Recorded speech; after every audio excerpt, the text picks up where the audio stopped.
les dons de prophétie, les dons de miracles, la parole de connaissance, les discernements des esprits. Ils avaient tout ça. Ils avaient tout. Mais, malgré tous ces dons,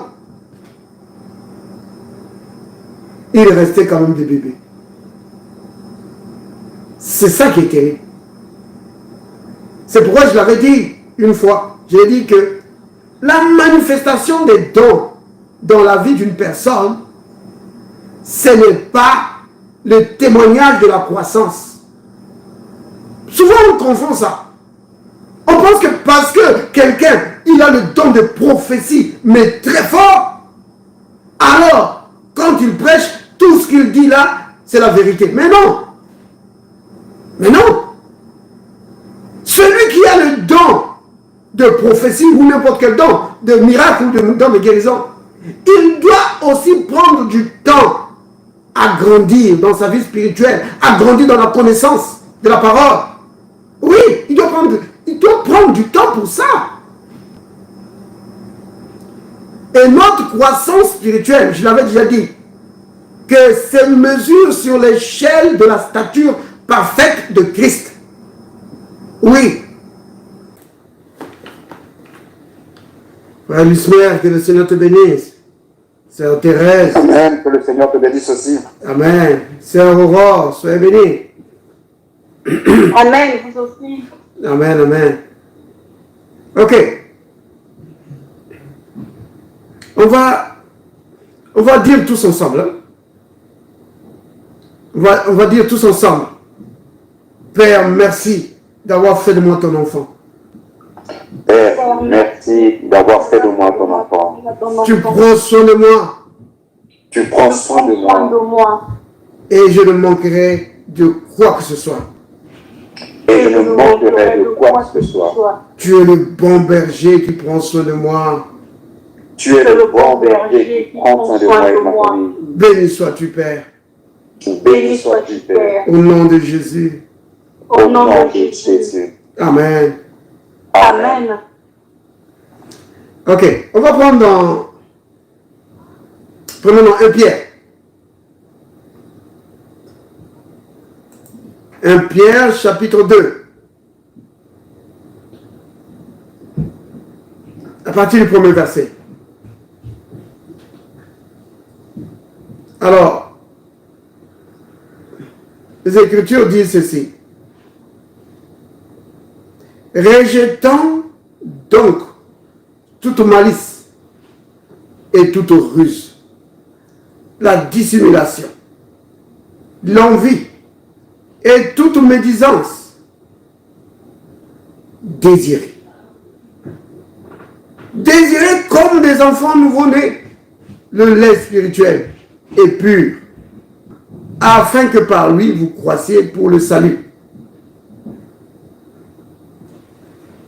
Vous avez entendu ça? Amen. Donc, il y a deux phases ici, ou deux étapes.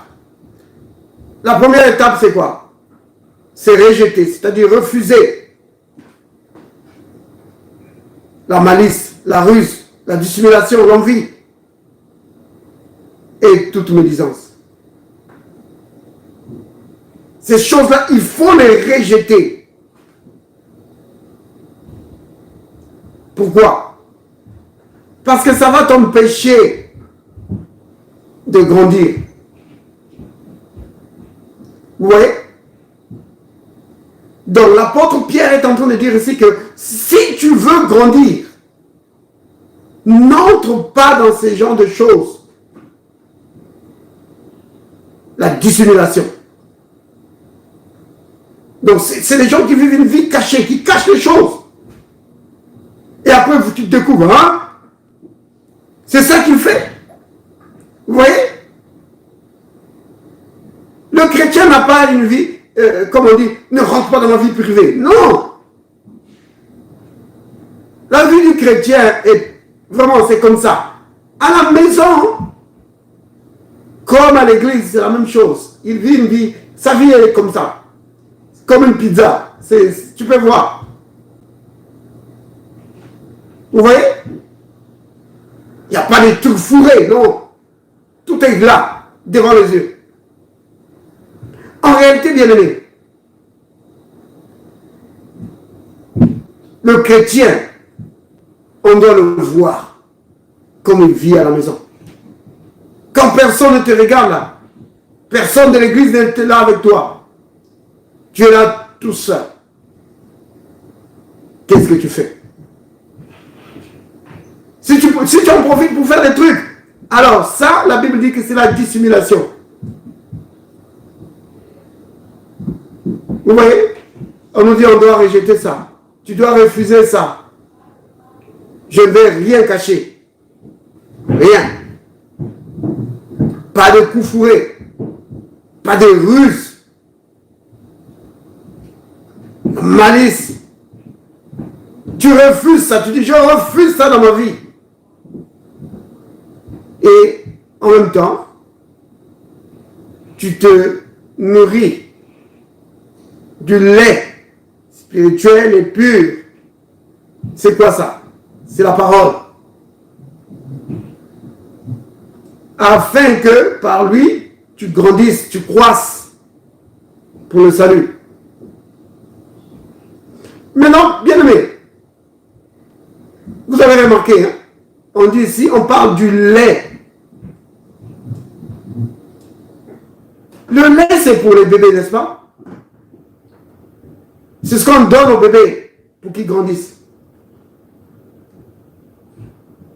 Maintenant, vous le savez très bien que certains chrétiens n'ont pas grandi. Ils sont chrétiens depuis des années, mais ils n'ont pas grandi. Pourquoi? Bon, les facteurs peuvent être nombreux. Hein. Soit c'est le chrétien qui est encore dans la ruse, la dissimulation, l'envie et la médisance, et beaucoup d'autres choses. Parce que la liste ici n'est pas finie. Hein. Ça, c'est Pierre. Si on va chez Paul, vous allez voir, il y a encore d'autres listes là-bas. Notamment quand il parle aux chrétiens qui sont à Éphèse. Il va leur parler d'animosité, d'amertume. Vous voyez? Tout ça, c'est des choses qui empêchent de grandir. Alors, donc soit le chrétien est dans ces choses-là, alors ça l'empêche de grandir. Ou alors, c'est un chrétien sérieux, et je pense que c'est le cas de nombreux. Beaucoup d'enfants de Dieu sont des gens sérieux.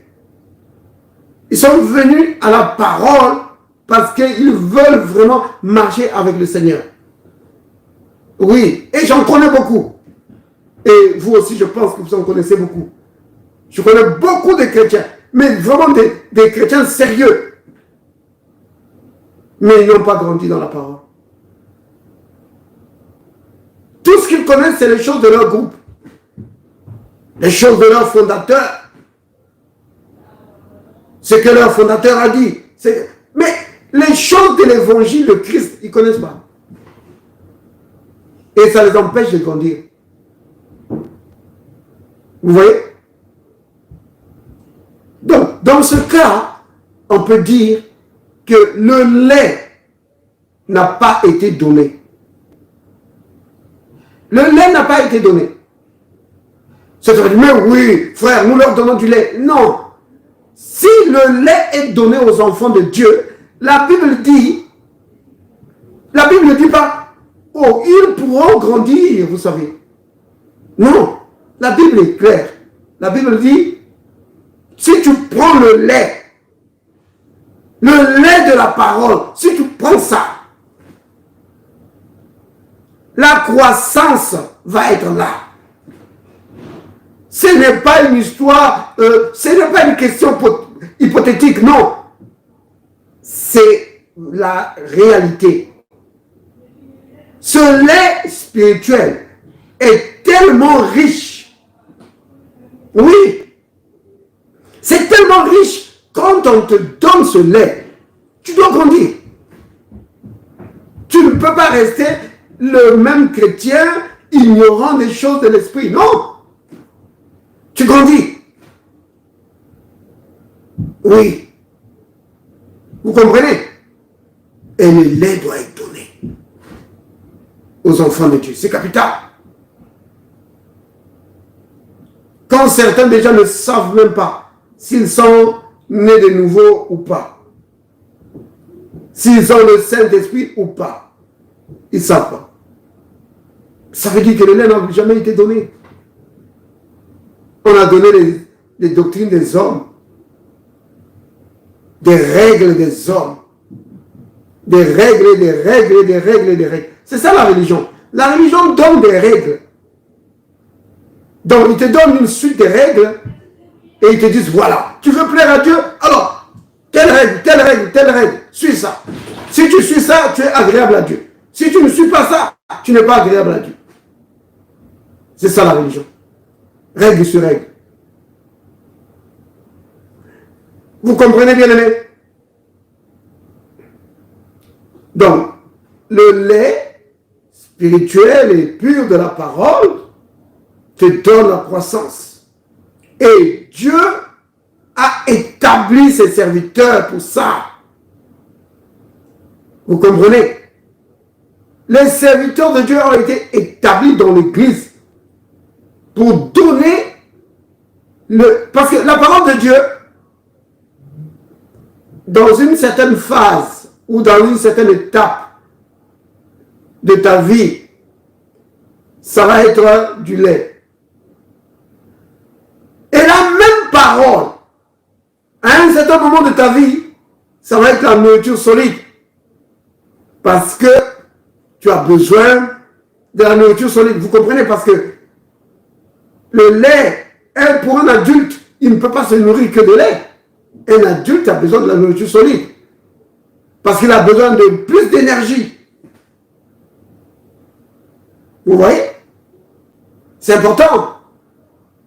Si vous prenez par exemple dans Hébreu, Hébreu chapitre 5.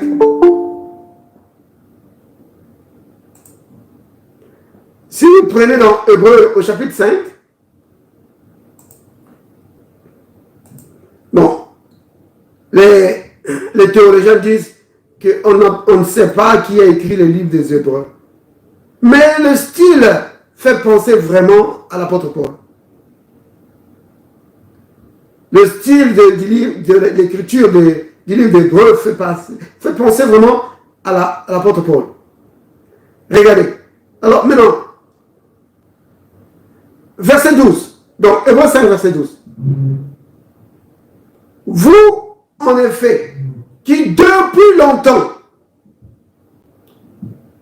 devez être des maîtres. Vous entendez ça? On doit être des maîtres. Tu dois grandir pour être un maître. Qui domine. Oui, celui qui domine. Et qui peut enseigner.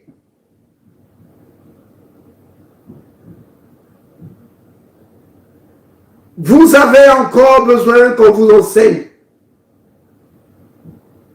Oui.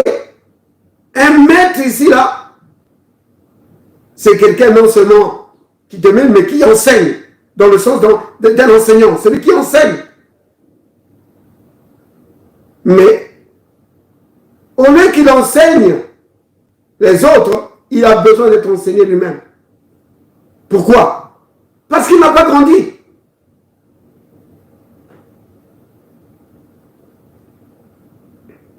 Alors, il dit,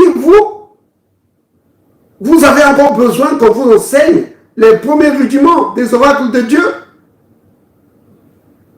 Donc, vous voyez que dans ce cas ici, le lait n'a pas été donné.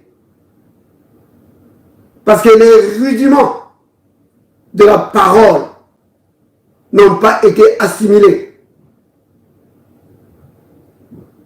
Vous en êtes venus à avoir besoin de lait et non d'une nourriture solide. Or, quiconque en est au lait n'a pas l'expérience de la parole de justice, car il est un enfant. Vous voyez? Donc, le constat ici, pour ces chrétiens, c'était quoi? C'est qu'ils n'avaient jamais grandi. Alors, le serviteur de Dieu dit, mais je ne peux pas vous donner quelque chose de quelque chose de solide. Il faut que je vous donne d'abord du lait. Parce que le lait n'avait jamais été donné. Alors, il faut que je vous donne du lait pour que vous puissiez apprendre les rudiments de la parole, les bases du christianisme. Il dit, mais vous devez connaître ces choses. Mais puisque vous ne connaissez pas, donc ça veut dire que le lait n'a pas été donné. Alors, moi, je vais vous donner du lait pour vous établir dans les connaissances basiques de la vie chrétienne avant de vous donner des trucs solides. Parce que vous êtes encore des enfants. Maintenant, il dit ceci. Au verset 13, il dit, or, quiconque en est au lait n'a pas l'expérience de la parole de justice, car il est un enfant. Vous avez vu là? L'expérience de la parole de justice. Oh bien-aimé. La parole de justice, c'est la parole qui te présente notre justification par le Christ. Vous voyez? De quelle justification s'agit-il ici, bien-aimé? Si vous voulez le voir, c'est dans Romains. Si vous prenez Romains chapitre 5, au verset 1er. Romains 5. Regardez. Étant donc justifiés par la foi, vous avez entendu? C'est cela. La parole de justification, c'est ça. C'est ce qu'on appelle l'évangile. La bonne nouvelle. C'est ça. La justification sur la base de la foi. Pourquoi est-ce que c'est une bonne nouvelle? Mais c'est parce que dans la loi, les gens étaient justifiés par les œuvres et personne ne pouvait être justifié par la loi. Parce qu'il fallait que tu respectes la loi à 100%. Vous comprenez? Si tu avais respecté la loi à 99,19%, tu avais faux. Ouais, c'est pas assez. Il faut 100%. Vous imaginez une telle situation ou dans une classe où le prof dit que tu passes l'examen si tu réussis à toutes les questions. Si tu échoues à une seule question, les autres, même si tu as réussi, ça ne compte pas. Donc, soit c'est 100%, ou alors tu as 0%. C'est grave. Et c'est ça le cas de la loi. Donc, pour être justifié par la loi, tu devais tout respecter. Tu peux dire non, moi je n'ai jamais tué, moi je n'ai jamais commis adultère, moi je n'ai jamais volé, moi je n'ai jamais... Tu peux dire tout ça. Mais si dans ton cœur, tu as de la haine contre ton frère, tu es un meurtrier, alors tout homme, même si tu n'as jamais volé, même si tu n'as jamais commis d'adultère, même si tu... Vous voyez? Donc, un seul truc de mauvais, c'est fini, tout homme. La loi ne te dit pas, oh, c'est bien, tu es vraiment en train de bien progresser. Maintenant, continue comme ça. Non, la loi te dit, tu as faux. C'est tout. Mais j'ai respecté tout ça. Oui, mais tu as faux. Vous comprenez? C'est ça. Donc, nul ne pouvait être justifié par la loi. C'est pourquoi le verset 1er de Romains 5, c'est une bonne nouvelle. Parce que tu es justifié sur la base de ta foi en Jésus-Christ.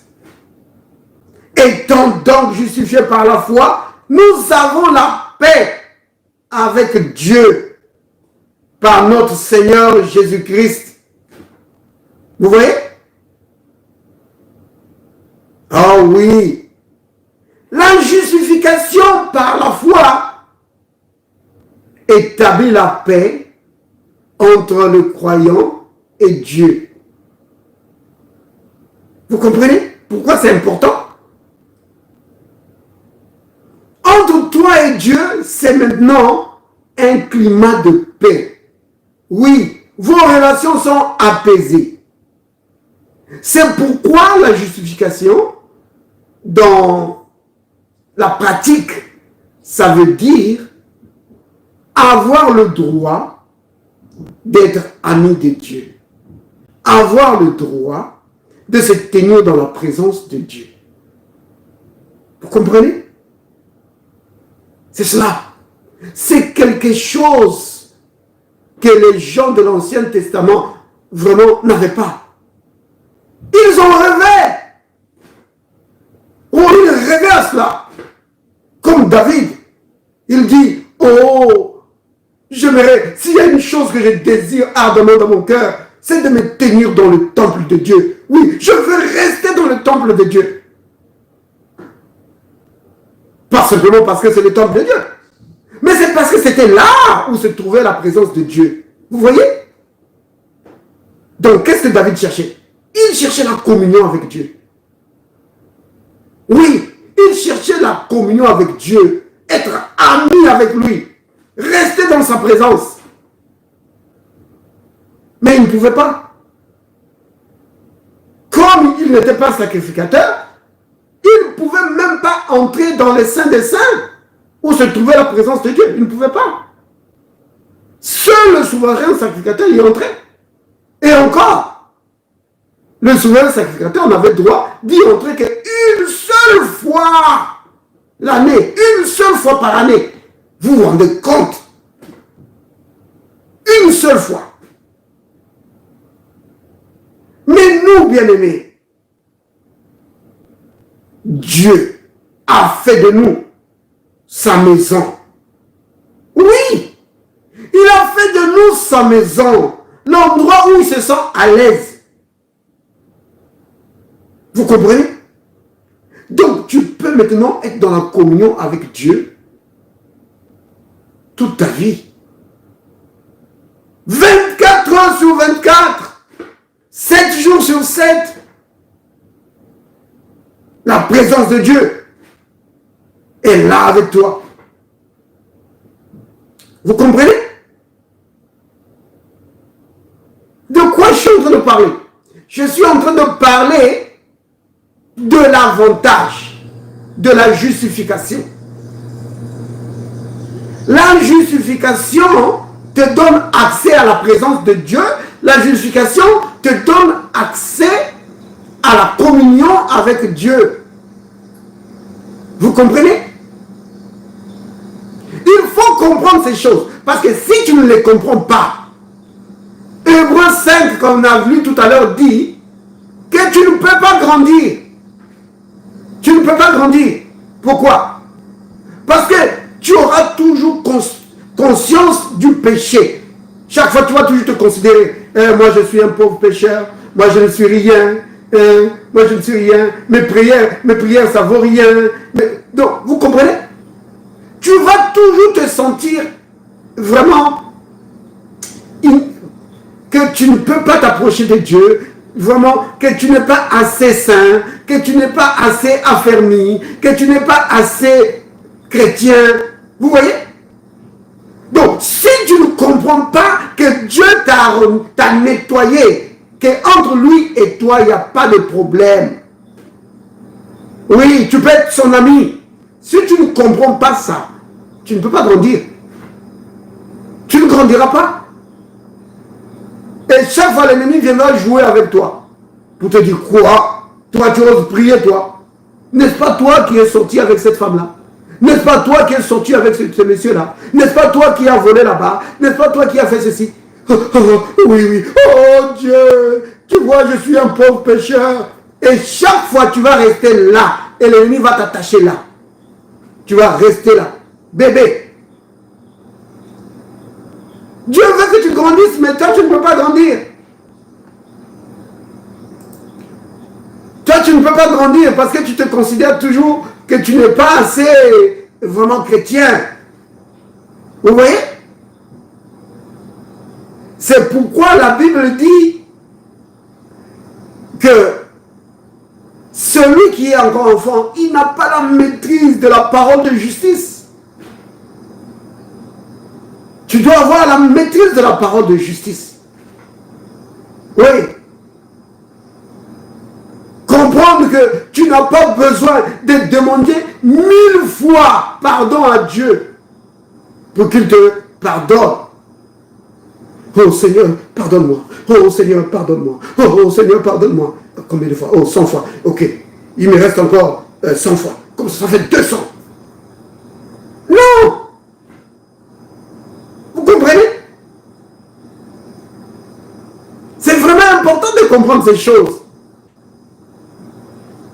Oui. La Bible dit, si nous confessons nos péchés, il est fidèle et juste pour nous les pardonner. Vous comprenez? Tu n'as pas besoin de faire ça 1000 fois. Oh frère, la fois dernière, je l'ai fait, mais j'ai l'impression que Dieu ne m'a pas vraiment pardonné. Il faut maintenant que je le fasse. Non! Si tu es encore dedans, tu auras du mal à grandir. Parce que tu vas toujours te trouver vraiment que tu n'es pas encore assez pur. Vous voyez bien, c'est important ça. Dieu veut notre croissance.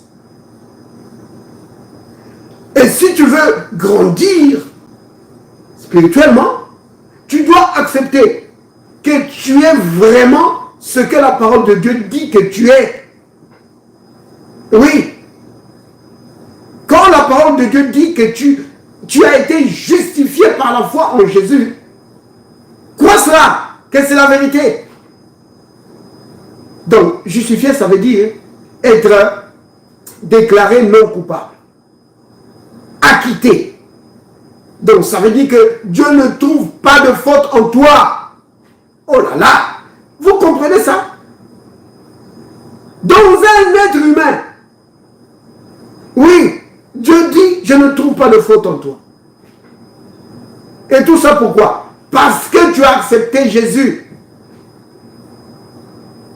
Et puisqu'il ne trouve pas de faute en toi, alors il dit, toutes les bénédictions de mon royaume, toutes les bénédictions de mon royaume t'appartiennent.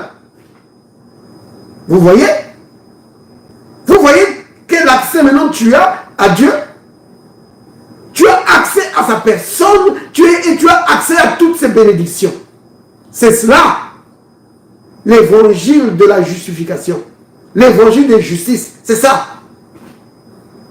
Quand tu comprends ça, tu comprends que tu as accès à Dieu et à tout ce qu'il est. Tu as accès à son royaume. Tu deviens son enfant. Oui, membre de sa famille. Vous comprenez?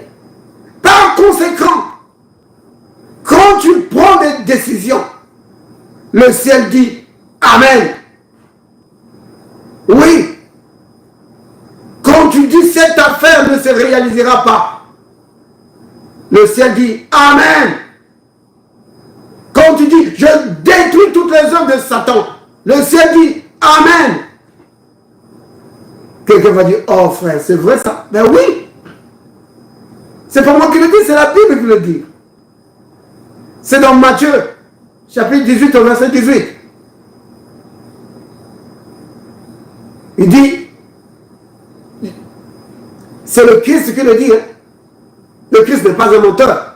Il dit que tout ce que tu vas délier ici sur la terre, ça va être délié là-bas au ciel. Si tu le lis au ciel, c'est aussi lié. Ça veut dire quoi? Délier et lié, c'est des synonymes de permettre ou ne pas permettre. Ouvrir ou fermer. Vous comprenez? Donc, quand tu délies,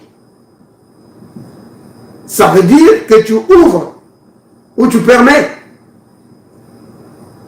Quand tu lis, ça veut dire que tu fermes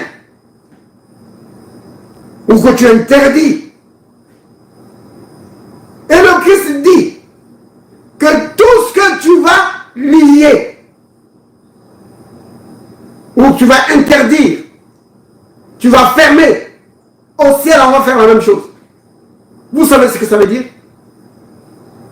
Ça veut dire que quand toi, parce que tu appartiens à la famille de Dieu, parce que tu es membre de la famille de Dieu, tu es son enfant, quand tu vas proclamer cette parole-là, le ciel là-bas dit Amen.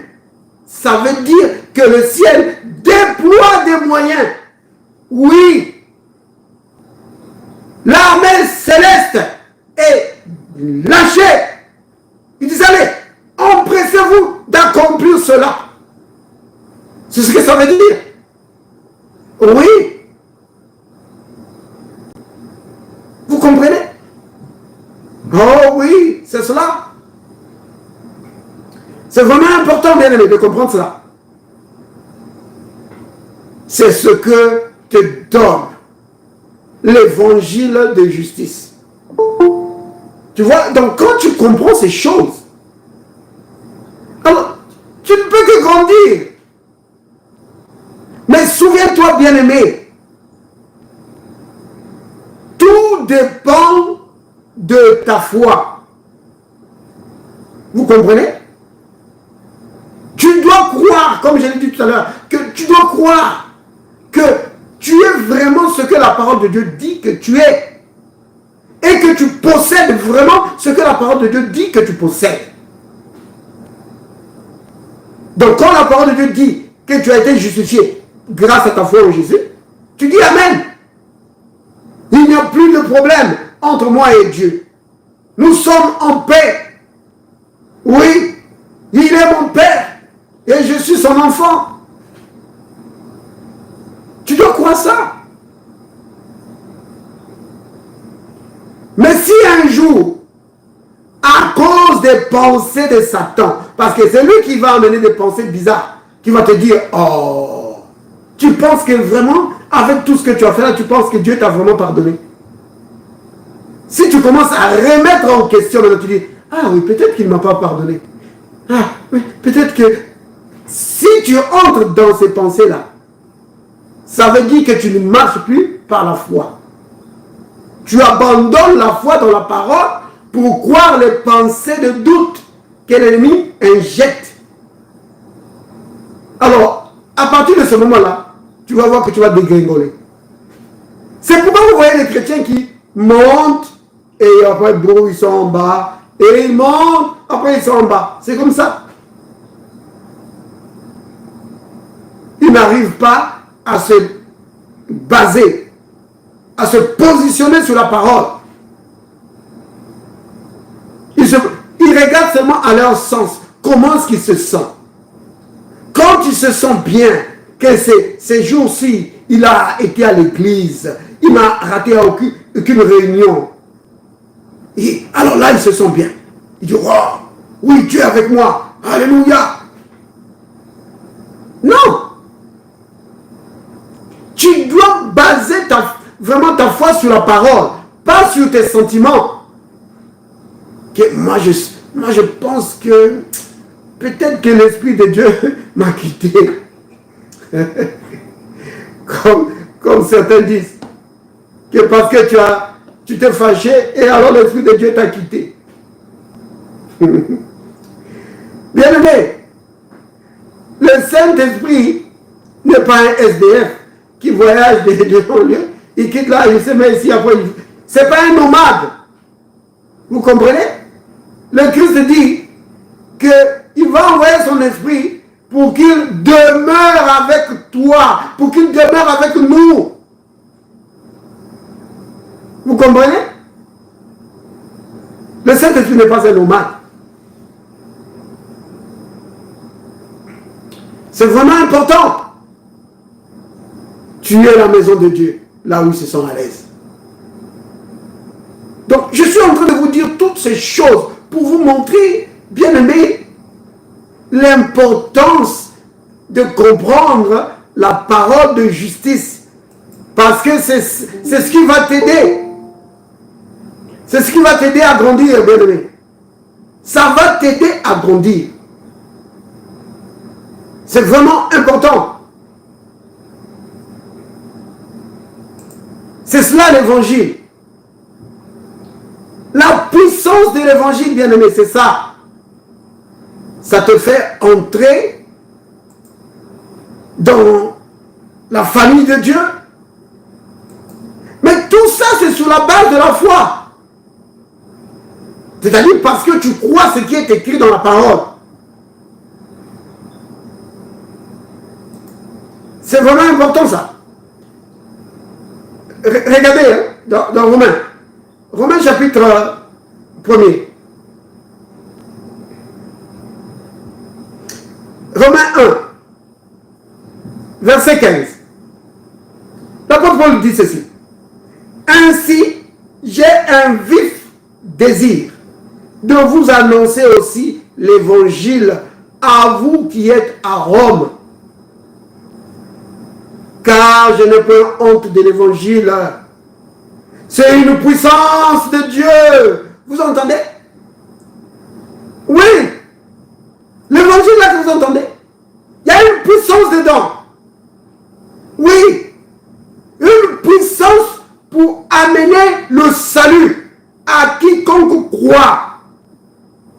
Vous voyez? Si tu crois dans les paroles de l'évangile, alors tu vas expérimenter la puissance de l'évangile. Oui. Tu vas expérimenter la puissance de l'évangile. Parce que le mot salut ici veut dire guérison. Ça veut dire délivrance. Donc l'évangile c'est une puissance pour amener la guérison dans ton corps. Oui. Si tu crois ce que l'évangile dit, ça va amener la guérison dans ton corps. Ça va chasser la maladie dans ton corps. C'est ça l'évangile. L'évangile, c'est pas juste dire Amen et puis rien du tout. Non. L'évangile, c'est pas juste chanter, chanter, chanter et puis rien. L'évangile, c'est la puissance de Dieu qui amène le salut, c'est-à-dire qui amène la délivrance, qui amène la bonne santé. Oui, l'évangile, c'est la puissance de Dieu qui amène la guérison dans ton corps. Vous comprenez, bien aimé? C'est ça l'évangile. Maintenant, on dit, c'est pour quiconque croit. Si tu crois l'évangile, boum, ça va amener la délivrance. Ça va amener le salut dans ta vie. C'est vraiment capital, bien aimé. Et on dit, c'est pour le juif, premièrement, mais aussi pour le grec. Parce que en l'évangile, maintenant regardez le verset 17, c'est parce que l'évangile révèle la justice de Dieu. Vous voyez? Donc la puissance de l'évangile se trouve dans le fait que l'évangile va te révéler, va te donner accès à comprendre la justice de Dieu qui s'obtient par la foi en Jésus. Vous voyez? Oh là là. Donc, la justice, parce qu'en elle est révélée la justice de Dieu par la foi et pour la foi. Vous avez vu ça? Justice par la foi et pour la foi.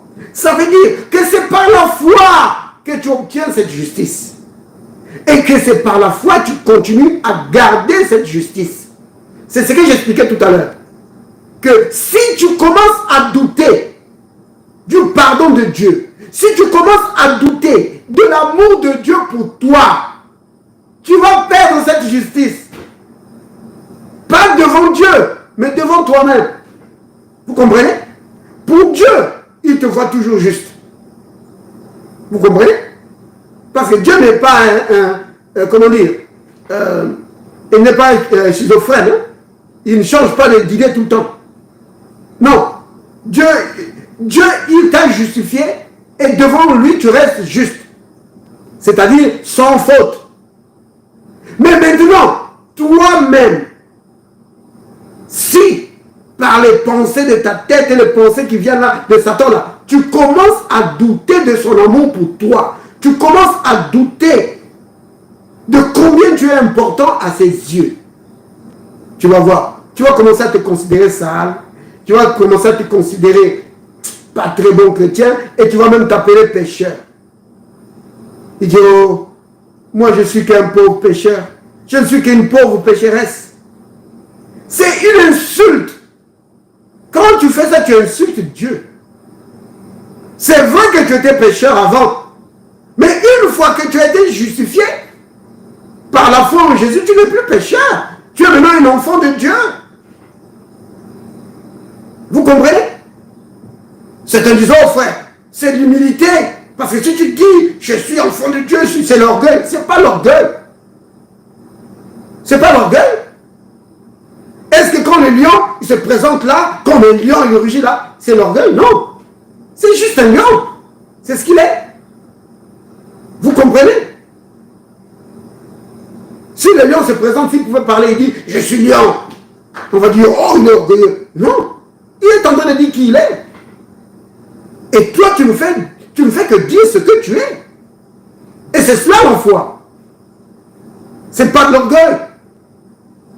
Et se présenter comme faible pécheur. Voilà, souvent on dit, non seulement il dit qu'il est pauvre pécheur, il dit, je suis faible, pauvre pécheur. Oh, c'est beaucoup de choses déjà ça. C'est assez pour détruire ta foi. Et quand maintenant tu as un problème, tu n'arrives pas à prier parce que tu as l'habitude de te considérer comme faible, pauvre, pécheur. Vous voyez? C'est cela, bien-aimé. Vous comprenez? C'est important de comprendre ces choses. La parole de justice. Vous comprenez? C'est ça qui t'amène. C'est ça qui t'aide à grandir. Quand tu comprends la parole de justice. Que tu es agréable à Dieu. Si tu marches dans la foi, dans la parole qu'il t'a donnée, dans ce qu'il dit de toi, alors tu es agréable à lui. Vous comprenez?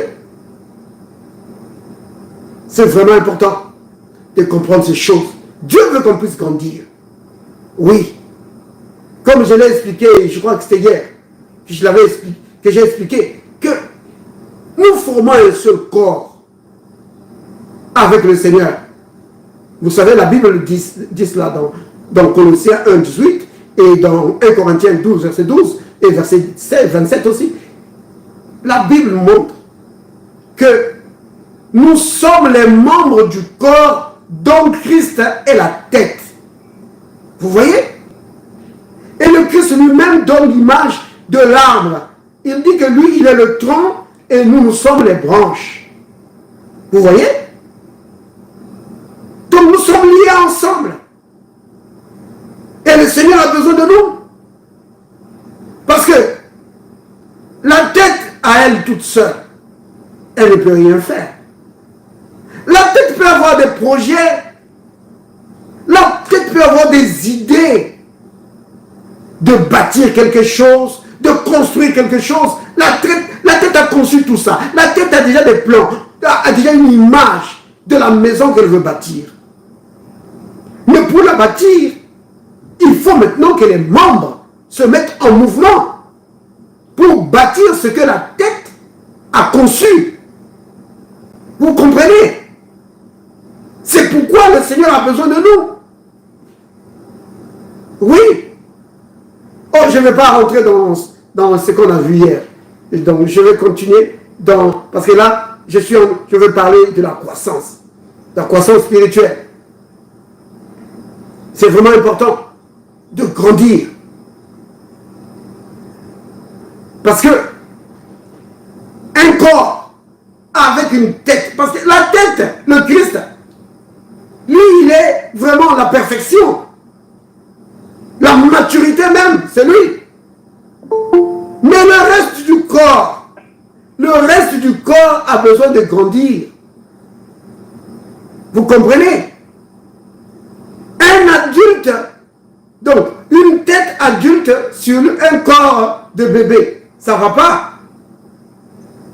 Donc les membres doivent grandir pour fonctionner ensemble avec la tête.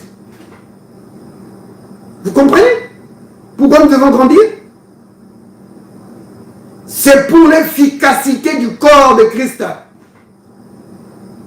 Donc, si le corps de Christ n'impacte pas encore ce monde comme il faut, c'est parce que le corps de Christ ne s'est pas encore développé comme il faut. Nombreux sont encore des bébés. Ils se convertissent et après ils restent bloqués. Bloqués là. À cause des traditions de l'Église. Nous sommes les chrétiens qui ont la plus grande révélation. Oui, quand Jésus viendra, c'est nous qu'il viendra prendre. Parce que nous sommes ceux qui expliquons bien la parole de Dieu. Des choses comme ça ne vont pas te faire grandir. Ça ne fait pas grandir ça. C'est des traditions d'église. C'est pas ça qui va te faire grandir. Vous comprenez? C'est vraiment important. Bien aimé, Dieu a mis tout en œuvre. Il a établi ses serviteurs dans le corps pour aider le peuple à grandir. Vous savez que la croissance spirituelle est vraiment capitale pour que tu puisses vivre une vie de victoire. C'est vraiment important.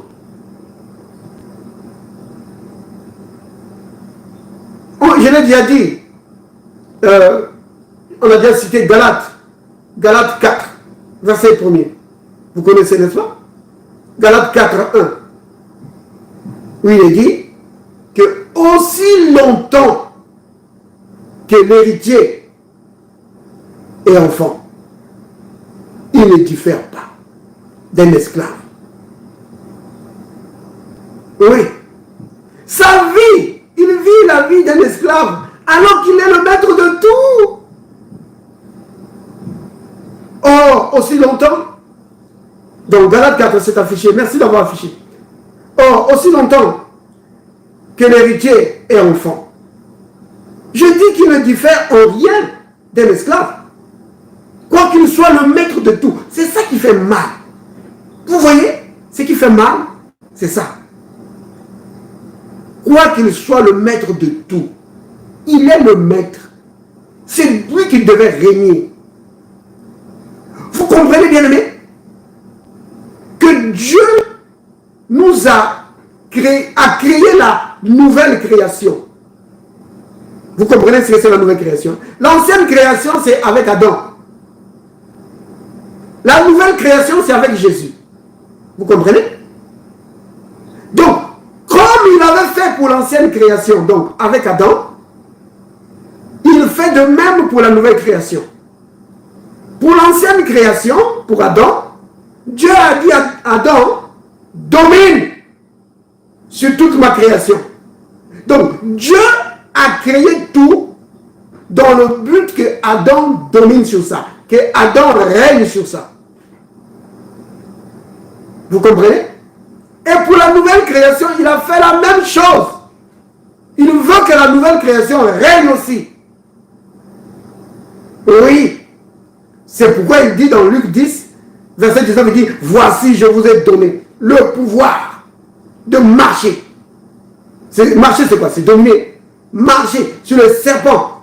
Oui, ça c'est la puissance des ténèbres. Marcher sur le serpent, le scorpion, et sur toute la puissance de l'ennemi. Vous voyez? Parce que quelqu'un peut dire, oh, mais il a seulement dit serpent et scorpion, c'est tout.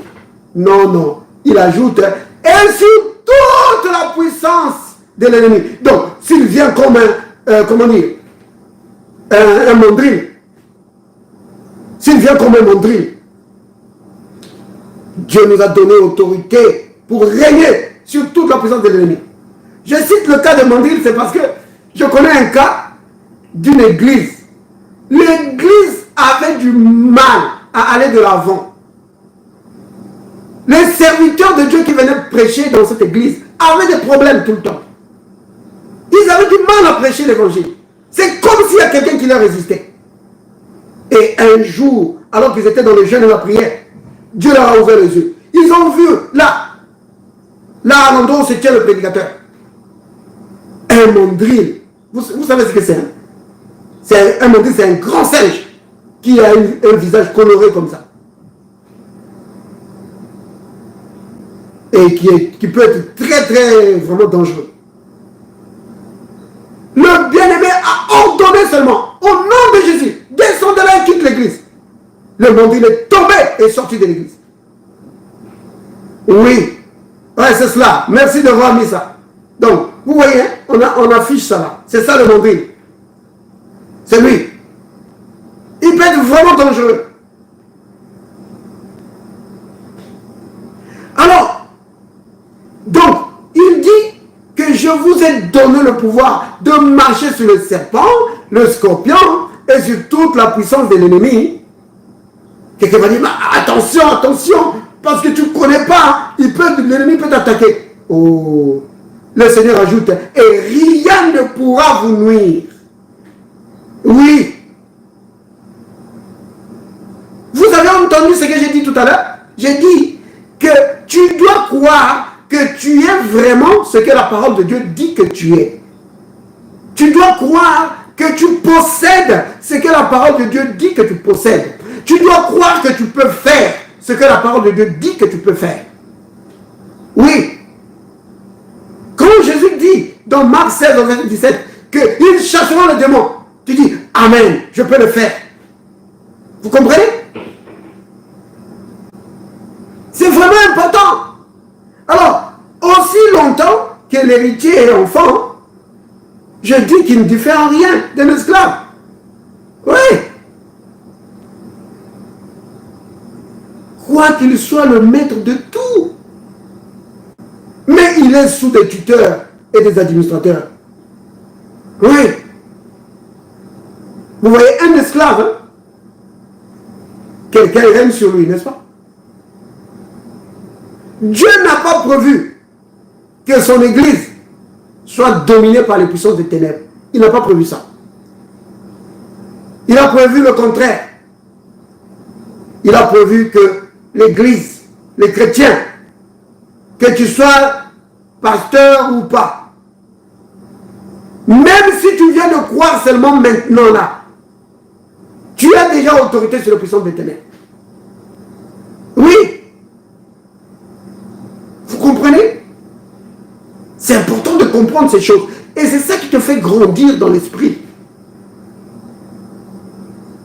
Oh bien-aimé, c'est vraiment capital de comprendre cela et d'y marcher.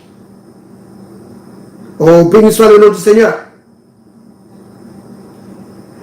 Donc, je voulais entrer dans, pour vous parler de l'église d'Éphèse et l'église de Corinthe. Dans l'église de Corinthe et dans l'église d'Éphèse, vous trouvez quasiment les mêmes caractéristiques dans ces deux églises-là. Pourquoi? La première chose, c'est parce que c'était des églises des nations, donc des païens, des gens qui n'étaient pas la nation d'Israël. Éphèse, c'est en Turquie. Vous comprenez? C'était là. Et cette ville d'Éphèse existe jusqu'à aujourd'hui. Et Corinthe, ça existe encore jusqu'à aujourd'hui, la ville de Corinthe aussi. C'est en Grèce. Donc, les deux sont séparés par le Bosphore. Vous voyez? Donc, quand tu es en Turquie, là, tu traverses le Bosphore, tu es en Grèce. Et ces deux églises-là, des nations, avaient des caractéristiques communes.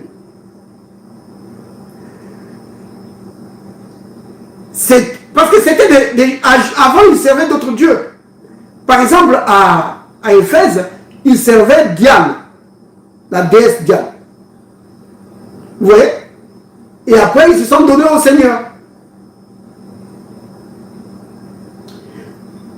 Maintenant, bien aimé, vous allez voir que dans ces deux églises, je ne sais pas si j'aurai le temps d'entrer en profondeur dans ce que je suis en train de dire. Parce que vous allez remarquer que dans l'église de... si on prend par exemple l'église de Corinthe, vous allez voir que cette église, quand ils sont venus au Seigneur, ils avaient beaucoup de dons. Les dons de l'Esprit se manifestaient au milieu d'eux. Vous voyez? L'apôtre Paul dit qu'il ne vous manque aucun don. Ça, c'est donc dans 1 Corinthiens chapitre 1er qu'il est dit. Il ne leur manquait aucun don.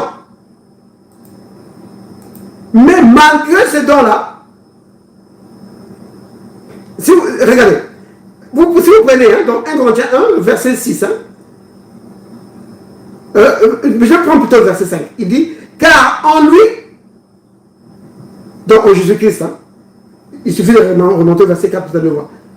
Donc, car en lui, vous avez été comblés de toutes les richesses qui concernent la parole et la connaissance. Vous voyez ça? Bien, vous voyez comment, quel accès nous avons à Dieu? Que quand tu viens à Dieu, il dit, ils étaient comblés de toutes les richesses qui concernent la parole et la connaissance.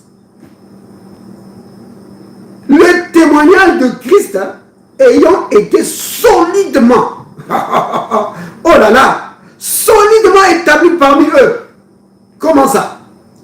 De sorte qu'il ne vous manque aucun don. Dans l'attente où vous êtes de la manifestation de notre Seigneur Jésus-Christ. Vous voyez? Il ne leur manquait aucun don. Ils avaient tout. Les dons de prophétie, les dons de miracles, la parole de connaissance, les discernements des esprits. Ils avaient tout ça. Ils avaient tout. Mais, malgré tous ces dons, ils restaient quand même des bébés. C'est ça qui est terrible.